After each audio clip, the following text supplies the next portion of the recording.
ഈ വീഡിയോയിൽ പരാമർശിക്കാൻ പോകുന്ന വിഷയം എന്ന് പറയുന്നത് ഇന്ത്യയുടെ നോർത്ത് ഈസ്റ്റേൺ സ്റ്റേറ്റായ അരുണാചൽ പ്രദേശിനെ പറ്റിയാണ്. മനസ്സിലാക്കുക, കഴിഞ്ഞ ഒരു മാസം കൊണ്ട് ഇത് സോഷ്യൽ മീഡിയയിലും അവിടെയുള്ള ജേർണലിസ്റ്റുകളും അവിടെയുള്ള ലോക്കൽ ന്യൂസ് പേപ്പറുകളും ഒക്കെ വരുന്നുണ്ട്. ചൈന അരുണാചൽ പ്രദേശിൻ്റെ പല ഭാഗങ്ങളും കഴിഞ്ഞ 45 അല്ലെങ്കിൽ 2 മാസം കൊണ്ട് അവരത് ക്യാപ്ചർ ചെയ്തു. അവിടെ വരുന്നുണ്ട് ഈ സംഭവം. അതേപോലെ തന്നെ ഇതുമായി ബന്ധപ്പെട്ട് നോർത്ത് ഈസ്റ്റ് അരുണാചലിൽ നിന്ന് ഡൽഹിയിൽ പഠിക്കാൻ വന്ന കുറച്ച് വിദ്യാർത്ഥികളുണ്ട്, ഇവിടെ ജോലി ചെയ്യുന്നവരുണ്ട്, അരുണാചൽ പ്രദേശ് ഭവനുണ്ട്. അപ്പോൾ അവിടെയുള്ള, അതായത് ഞാൻ താമസിക്കുന്ന അടുത്ത് തന്നെയാണ് ഈ അരുണാചൽ ഭവൻ എന്ന് പറയുന്നത്, നരകയിൽ. അപ്പം അവിടെ വരുന്ന ആൾക്കാരുണ്ട്, ചില സുഹൃത്തുക്കളൊക്കെ ഉണ്ട്. അപ്പം അവരോടൊക്കെ ചോദിച്ചപ്പോൾ അവരിത് കൺഫേം ചെയ്തു. പക്ഷെ എന്നിട്ടും ഇതിനെപ്പറ്റി ഞാൻ പരാമർശിക്കാത്തതിൻ്റെ കാര്യം, അതായത് വെൽ റെക്കഗ്നൈസ്ഡ് ആയിട്ടുള്ള ഒഫീഷ്യലായിട്ടുള്ള ആരും ഇതിനെപ്പറ്റി ഒന്നും പറയുന്നില്ല. നാഷണൽ മീഡിയ എല്ലാം കോട്ട് ചെയ്തൊരു സംഭവം ഉണ്ടായി കഴിഞ്ഞ 2 ദിവസമായിട്ട്. അരുണാചൽ പ്രദേശിലെ പ്രധാനപ്പെട്ട പൊളിറ്റിക്കൽ പാർട്ടിയുടെ ഒരു ഫോറം അവർ ഇൻഡോ ചൈന ബോർഡറിൽ അരുണാചൽ പ്രദേശിൻ്റെ ഭാഗങ്ങൾ വിസിറ്റ് ചെയ്തു. ഉണ്ടായ സംഭവം അതൊക്കെ പത്രങ്ങളിൽ റിപ്പോർട്ട് വന്നു. അവർ പോയി പറഞ്ഞു, പലയിടത്തും പല പോസ്റ്റുകളും ഇന്ത്യയുടെ കയ്യിൽ നിന്നും നഷ്ടപ്പെട്ടു. മനസ്സിലാക്കുക, ഇന്നീ ദിവസം വരെ മോദി ഗവൺമെൻറ്, അതായത് സാക്ഷാൽ 56 ഇഞ്ചുള്ള മോദിയും സറണ്ടർ ചെയ്യാത്ത മോദിയും നരേന്ദ്ര എന്ന് പറഞ്ഞ മോദിയും ഇതിനെപ്പറ്റി മിണ്ടിയിട്ടില്ല. ഇന്ത്യയുടെ ഭയങ്കര സംഭവം എന്ന് പറഞ്ഞ അമിത്ഷായും മിണ്ടിയിട്ടില്ല. എന്നാൽ മനസ്സിലാക്കുക, ഇന്ത്യയുടെ പഴയ കേന്ദ്ര ആഭ്യന്തര സെക്രട്ടറി RK സിംഗ്, അദ്ദേഹം നേരത്തെ BJPയുടെ നേതാവായിരുന്നു. മന്ത്രിസഭയിൽ 2ാം മോദി മന്ത്രിസഭയിൽ കൽക്കരി മന്ത്രിയായിരുന്നു. ഏകദേശം 6-7 വർഷം അദ്ദേഹം ആഭ്യന്തര സെക്രട്ടറി ആയിരുന്നു. ഏകദേശം 6-7 വർഷം അദ്ദേഹം മിനിസ്ട്രി ഓഫ് ഡിഫൻസിൽ കീ പോസ്റ്റിലാണ് ജോലി ചെയ്തിരിക്കുന്നത്. അദ്ദേഹത്തിൻ്റെ വീഡിയോ പുറത്തു വന്നു, നിങ്ങളത് കാണണം. Friends, this is RK Singh. I have spent about 8 years in the Ministry of Defense and 7 years in the Ministry of Home Affairs. And I know what border management is. I read a news item today in the Times of India which gives me worry and should worry all the citizens of our country. It appears that we have abandoned a patrolling point called Sera 5 in taxing in Arunachal. And the Chinese have established a permanent presence there. I'll tell you what this means. The Chinese and us have a dispute about the borders, and that dispute has been carrying on ever since the Chinese occupied Aksai Chin. The 62 war was about that. The Chinese do not accept the McMahon line as a border. They also are not willing together demarcate the line of actual control because they have huge claims into our territory, including the entire Arunachal Pradesh. Now, because of this totally differing perceptions about where the border is and where the line of actual control is, we carry out patrolling. Our patrols go up to points along our perceived line of actual control, and Chinese patrols come up to patrolling points along their perceived line of actual control. This patrolling is a marker. It shows that this is where our claim line lies, so that when the negotiations do happen, that claim line, our perception of the claim line is very clear. That's why patrolling up to these points is essential, so that our claim line is specifically communicated to the other side. And that is why the Chinese also patrol up to points along their claim line. Now, when you abandon a patrolling point along to your claim line, and the Chinese occupy it, that means you have given up your claim. Now, one patrolling point where we have given up our claim has been reported in the newspapers today. I want to know, and the nation wants to know, as to how many other patrolling points has the government given up since 2014? Is this the only patrolling point which the government has given up and the Chinese have occupied?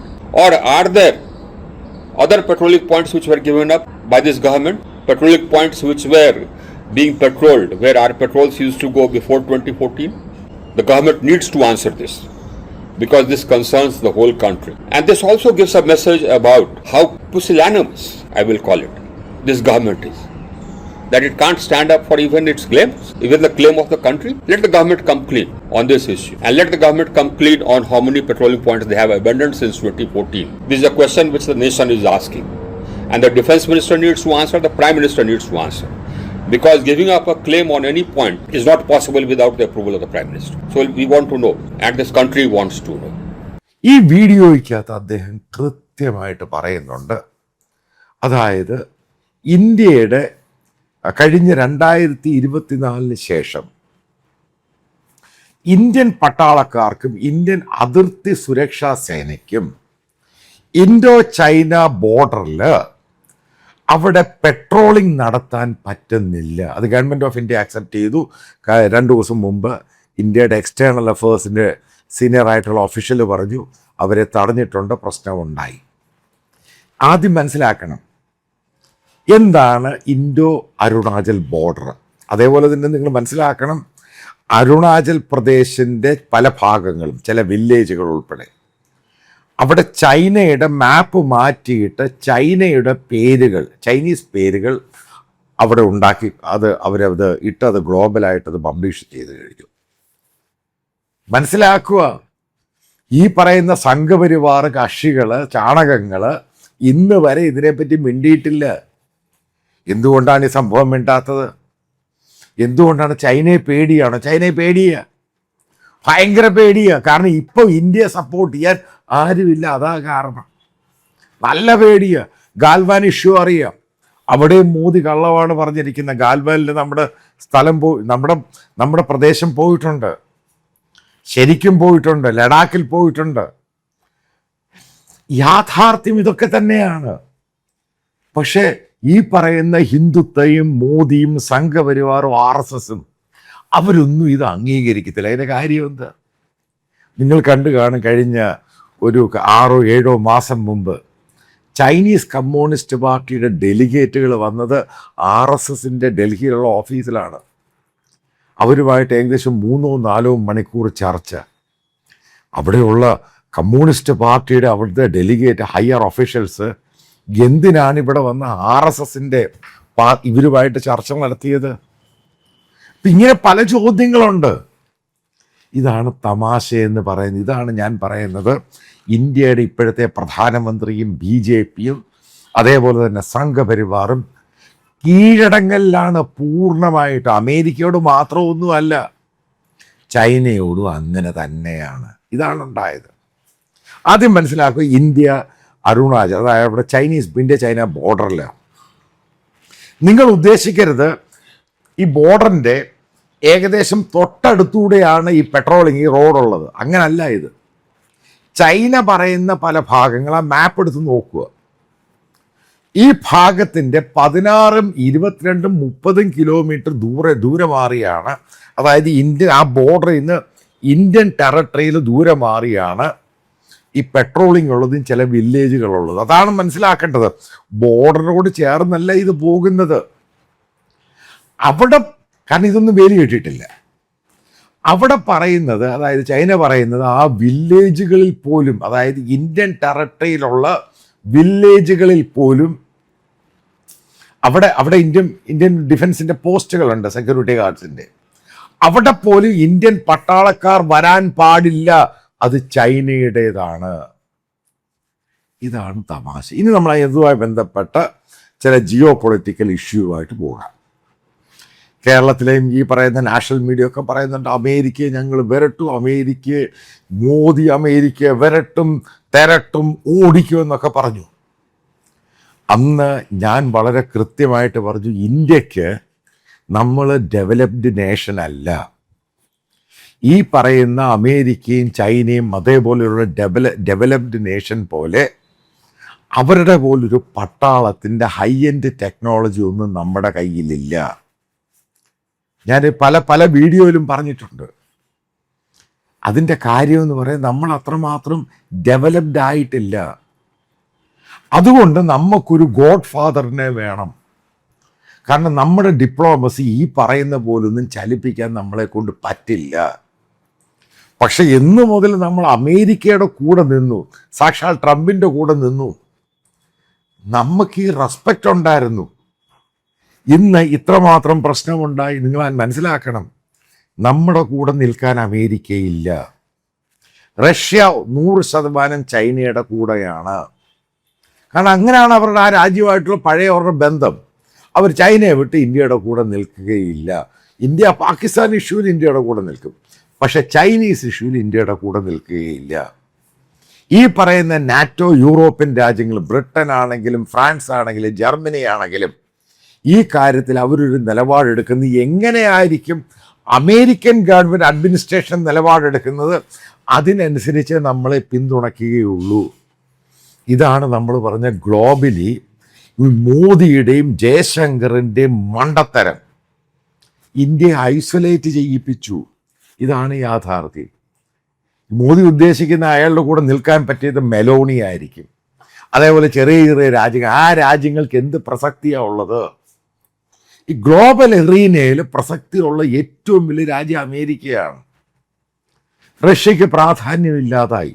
അവരെവിടെ നിന്നാലും ആരും mind ചെയ്തില്ല. പിന്നുള്ളത് Germany, ഫ്രാൻസും ബ്രിട്ടനുമാണ്. അവർ America എവിടെ നിൽക്കുന്നു അതിൻ്റെ കൂടെ നിൽക്കുകയുള്ളൂ.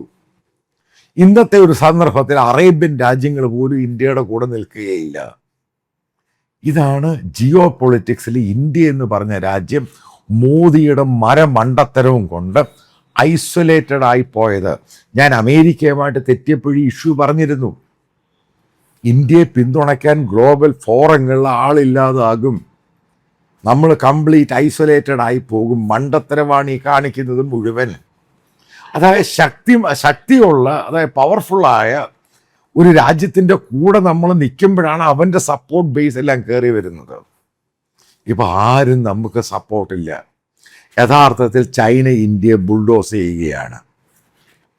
ഇതാണ് യഥാർത്ഥത്തിലുണ്ടായത്. വലിയ സംഭവമെന്ന് പറഞ്ഞ് 76 വയസ്സുകാരനായ മോദി നിശബ്ദനായിട്ടിരിക്കുന്നു. അമിത്ഷായും നിശബ്ദനായിട്ടിരിക്കുന്നു. പാർലമെൻറ്റിൽ ഇതിനെപ്പറ്റി ചോദ്യങ്ങളുണ്ടായേനെ. അതുകൊണ്ടാണ്, കാരണം ആരോടാണ് ഈ ചോദ്യം ചോദിക്കേണ്ടത്? കൃത്യമായിട്ട് ഈ ചോദ്യം ചോദിക്കുന്ന അമിത്ഷായോടും പ്രധാനമന്ത്രിയോടാണ് ചോദ്യം ചോദിക്കേണ്ടത്. അവർ ഡെലിബറേറ്റ് ആയിട്ട് ഈ പറയുന്ന ഡൽഹി ലാത്തി ചാർജുമായി ബന്ധപ്പെട്ട് വന്നുമില്ല. ചോദ്യങ്ങളുണ്ടായേനെ. കാരണം ഈ പറയുന്ന 0 ഓവറിലും മറ്റുള്ള സമയത്ത് ഈ സംഭവങ്ങൾ അടിയന്തരമായിട്ട് ചോദ്യങ്ങൾ ചോദിക്കായിരുന്നു. ഇതാണ് ബ്ലണ്ടർ. ഇതിനകത്തുള്ള സ്ട്രാറ്റജി നിങ്ങൾ മനസ്സിലാക്കുക. അതായത് അമേരിക്ക ഗെയിം കളിക്കും. അതിനിടയ്ക്ക് American special envoy Sergio Gorr Rahul ഗാന്ധിയെ കാണുന്നു. മെറ്റയുമായിട്ടുള്ള ഇഷ്യൂ അമേരിക്ക സീരിയസ് ആയിട്ടങ്ങ് എടുക്കും. മനസ്സിലാക്കുക. കാരണം ഈ പറയുന്ന ക്ഷമ ചോദിപ്പിക്കുകയോ അത് ചെയ്യിപ്പിക്കുകയോ ഇത് ചെയ്യിപ്പിക്കുകയോ, ഇത് ചുമ്മാ ബ്ലണ്ടറാണ് മോദി ഗവൺമെൻറ് കാണിക്കുന്നത്. കാരണം ഗ്ലോബൽ ടെക് ജൈൻസ് ആണ് ഇവരൊക്കെ. അവരുടെ ഒരു കമ്പനിയെ തൊട്ട് കഴിഞ്ഞാൽ അവർക്കറിയത് എങ്ങനെ ഇത് ചെയ്യണമെന്ന്. അതിൽ മോദി ഗവൺമെൻറ്റും ബ്ലണ്ടർ കാണിക്കുവാണ് ഇതിനകത്ത്. ചില കാര്യങ്ങളൊക്കെ അവർ ചെയ്യും, കൂടുതൽ ബുൾഡോസയെ തിരിച്ചങ്ങ് ചെയ്യും. ഇതൊക്കെ പലയിടത്തും അവർ ചെയ്തിട്ടുണ്ട്. അവർ ഇന്ത്യയെ മാത്രമൊന്നുമല്ല ഡീൽ ചെയ്യുന്നത്, ലോകത്തെല്ലാ രാജ്യങ്ങളെയും ഡീൽ ചെയ്യുന്ന രാജ്യമാണ് അമേരിക്ക. അതാണ് അവരുടെ ഡിപ്ലോമസി എന്ന് പറയുന്നത്. അവൻ്റെ മേൽക്കോയ്മയും ഡോമിനേഷനും അംഗീകരിച്ചു കൊടുക്കണം, ഇല്ലെങ്കിൽ തൊലച്ച് കയ്യിൽ തരും. അപ്പോൾ ഈ ചൈനയുമായിട്ടുള്ള ഇപ്പോഴത്തെ ഇഷ്യൂ, ഇന്ത്യക്ക് ഏത് ബൈലാറ്ററൽ ടോക്സിനകത്ത് പോയി ഇത് സെറ്റിൽ ചെയ്യാൻ സാധിക്കും? ഒരു നിവൃത്തി ആർക്കും അറിയത്തില്ല ഇത് എങ്ങനെ സെറ്റിൽ ചെയ്യണം. കാരണം നോർത്ത് ഈസ്റ്റ് മുഴുവനും ക്വസ്റ്റ്യൻ മാർക്കിലോട്ട് പോവുകയാണ്. ഇവിടെയാണ് മോദി ഗവൺമെൻറ്റിൻ്റെ സ്ട്രാറ്റജിക് ബ്ലണ്ടർ എന്ന് പറയുന്നത്. നമ്മുടെ ഇന്ത്യയുടെ പാർട്ട് തന്നെയാണ് അരുണാചൽ. അതിൻ്റെ പല ഭാഗങ്ങളും ഇന്ത്യൻ പട്ടാളക്കാർക്കും സെക്യൂരിറ്റി ഗാർഡ്സിനും, അതായത് ബോർഡർ സെക്യൂരിറ്റി ഗാർഡ്സിനും അവിടെയുള്ള വില്ലേജുകളിൽ തൊട്ടടുത്തല്ല 10, 16, 20 കിലോമീറ്ററുള്ള വില്ലേജുകൾ പോകാൻ കഴിയത്തില്ല എങ്കിൽ പിന്നീടത്തെ ചൈനീസ് അതോറിറ്റിയുടെ കയ്യിലാണ് ഈ സംഭവം. ഇവിടെയാണ് ഈ പറയുന്ന ഗുജറാത്തുകാരനായ നരേന്ദ്രമോദി ഇന്ത്യ എന്ന് പറഞ്ഞ രാജ്യത്തെ കൊണ്ടെത്തിച്ചത്. നിങ്ങൾ എന്ത് പറഞ്ഞാലും കോൺഗ്രസ് ഭരിക്കുമ്പോൾ മൻമോഹൻ സിംഗ് ആണെങ്കിലും നരസിംഹ റാവു ആണെങ്കിലും ഇങ്ങനൊരു സംഭവം ഉണ്ടെങ്കിൽ നമ്മൾ ഈ പറയുന്ന പോലെ വലിയ അടുപ്പമൊന്നുമില്ലായിരുന്നു അമേരിക്കയുമായിട്ട്. പക്ഷേ നല്ല ടോക്കിംഗ് ടൈംസിലായിരുന്നു. അവർ പെട്ടെന്ന് പ്രതികരണം അവർ കൊണ്ടുവന്നേനെ. അവർ ചൈനയെ വിളിച്ച് താക്കീത് കൊടുത്തേനെ. നിങ്ങൾ കണ്ടു കാണും, നിങ്ങൾക്കറിയാവുന്നതാണ് ബംഗ്ലാദേശ് ഇഷ്യൂവിൽ അവിടെ ഈ ഹിന്ദുക്കളെ അറ്റാക്ക് ചെയ്ത സമയത്ത്, അതായത് നമുക്ക് അവസാന ആശ്രയം എന്ന് പറഞ്ഞ ആ രാജ്യമേ ഉള്ളൂ. അവരോട് പറഞ്ഞിട്ട് ഡൊണാൾഡ് ട്രംപ് വന്ന് അമേരിക്കൻ പ്രസിഡന്റ് പോലുമായിട്ട് പ്രസിഡന്റ് ആകാൻ പോകുന്നേ ഉള്ളൂ. അയാൾ പിടിച്ച് താക്കീത് ചെയ്തു ബംഗ്ലാദേശിന്, ഒറ്റ ഹിന്ദുക്കളെ അറ്റാക്ക് ചെയ്യരുത്. അതേപോലെ പറയാൻ, ഇന്ത്യക്ക് വേണ്ടി പറയാൻ ഇന്ന് ഏത് പ്രസിഡന്റ് ഏത് പ്രൈം മിനിസ്റ്റർ ലോകത്തുണ്ട്? അതാണ് ആ പവർ എന്ന് പറയുന്നത്. അതുകൊണ്ട് നശിപ്പിച്ചു ഈ 7ാം ക്ലാസ്സും 4ാം ക്ലാസ്സും ഗുസ്തിയുള്ള ഈ പ്രധാനമന്ത്രി. ഫ്രണ്ട് എന്ന് പറയുന്ന അയാൾക്കിപ്പോൾ ഇയാൾ ഇന്ത്യ ഒരു കാര്യം അറിയാം, അമേരിക്കൻ അഡ്മിനിസ്ട്രേഷന്, അതായത് ട്രംപ് അഡ്മിനിസ്ട്രേഷന് ഇന്ത്യയെ മോദിയെ 1% പോലും വിശ്വാസമില്ല. അതുകൊണ്ടാണ് ഇന്ത്യ അവരുടെ പുറകെ നടന്ന് UPI വേണമെങ്കിൽ അതും ഞങ്ങൾ ഡ്രോപ്പ് ചെയ്യാം, അമേരിക്ക പറയുന്ന എല്ലാ കാര്യങ്ങളും കേൾക്കാം, റഷ്യയുടെ ക്രൂഡ് ഓയിൽ ഞങ്ങൾ വാങ്ങില്ല, ഇത്രയും വന്നു. ഇന്ന് വരെ സ്റ്റേറ്റ്മെൻറ്റ് വന്നിട്ടില്ല. കംപ്ലീറ്റ് സറണ്ടർ മോഡിലോട്ട് പോവുകയാണ് മോദി. ഇതാണ് മോദിയുടെ ഇന്ത്യ എന്ന് പറയാം. ആ ഇന്ത്യ ആർക്കാണ് താല്പര്യം? ഇവിടെ ജനാധിപത്യ ഇന്ത്യയാണ് ആവശ്യം. മോദിയുടെ ഇന്ത്യ ഇന്ത്യയുടെ നാശത്തിൻ്റെ ഇന്ത്യയാണ്. അതാണ് അരുണാചൽ പ്രദേശ് നമുക്ക് തരുന്ന ഏറ്റവും വലിയ പാഠം.